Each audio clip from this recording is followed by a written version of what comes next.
In the summer of 1945, there was nothing at the intersection of what would become Flamingo Road and the Las Vegas Strip, except sand, heat, and the particular quality of Nevada silence that makes everything feel very far from anywhere that matters. By the end of 1946, there was the Flamingo, the story of how it got there, and what it cost, and who paid, and what happened to the man whose vision produced it, is one of the founding stories of modern Las Vegas.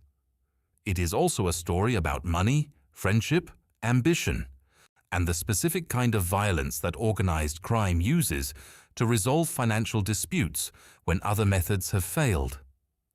To understand the Flamingo, you have to understand something about the friendship between Benjamin Siegel and Meyer Lansky. They had met as teenagers on the Lower East Side, two kids in a neighborhood where intelligence and toughness were both necessary. Lansky was the thinker, Siegel was the force. Together, across 3 decades, they had built something that neither could have built alone. The friendship was the foundation of everything that came after it.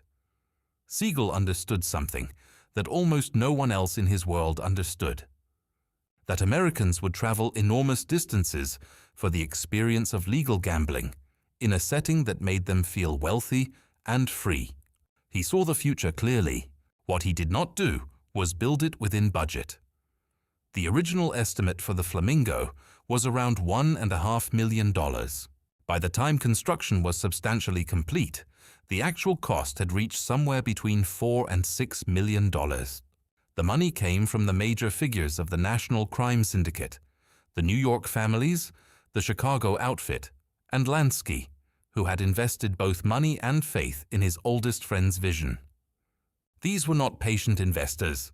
They were men who had given a great deal of money to someone who was now telling them he needed considerably more. Construction materials were expensive and scarce in the immediate post-war period. Siegel made design changes continuously, each one logical in isolation, catastrophic in aggregate.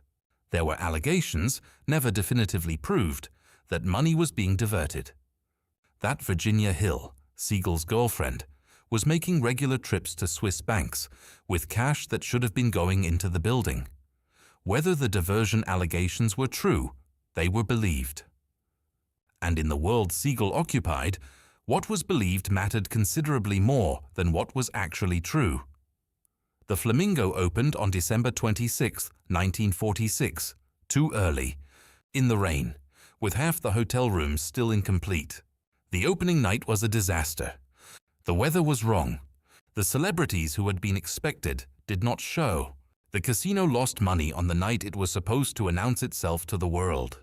The investors flew home in a frame of mind that did not bode well for anyone. Siegel closed the Flamingo in January 1947, completed the construction, and reopened in March.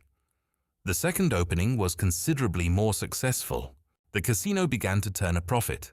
The numbers were beginning to suggest that the original vision had been correct, that the investment would pay off. It was too late. On the evening of June 20, 1947, Benjamin Siegel was sitting in the living room of Virginia Hill's house in Beverly Hills, reading the Los Angeles Times. At 10:45 in the evening, someone outside the window fired multiple shots through the glass. Siegel was hit several times. He died almost immediately. He was 41 years old. No one was ever charged with the murder. The investigation produced no conclusive result. The question of who ordered the killing has been debated for nearly 8 decades without definitive resolution. Consider what that phone call meant for Lansky. Siegel had been his closest friend since they were teenagers running dice games on the Lower East Side. They had known each other longer than almost anyone else in either of their lives. Siegel was the one person in Lansky's world who predated everything: the money, the power, the empire, the federal pursuit. Who had known him when he was just a small, quiet kid trying to figure out how the world worked. That kind of friendship, the specific, irreplaceable quality of knowing someone from the very beginning, cannot be replaced once it is gone. It is simply gone. Lansky reportedly wept when he was told. Then he went back to work, because that was what the life required. You felt what you felt privately, briefly, and then you continued. The enterprise did not stop for grief. He never spoke publicly about what he knew of Siegel's death. He never indicated whether he had advance knowledge, whether he had been consulted, whether he had approved or opposed, or simply been informed after the fact. He carried whatever he knew for the remaining 36 years of his life and took it with him when he died. What happened to the Flamingo after Siegel's death is the most remarkable part of the story. The casino he had built at syndicate expense continued to operate. It turned a profit. In the years and decades that followed, it grew and changed and was rebuilt multiple times. The Flamingo Hotel and Casino still operates on the Las Vegas Strip today. Las Vegas generates over $7 billion in annual gaming revenue from the Strip alone. The desert that Siegel looked at in 1945 and saw potential now contains some of the most valuable real estate on Earth. Every hotel and casino that lines the Strip is the institutional heir of the vision that one man had while standing in the Nevada heat, looking at something that wasn't there yet. He was right about everything. He just didn't live to see the proof. Lansky outlived his friend by 36 years.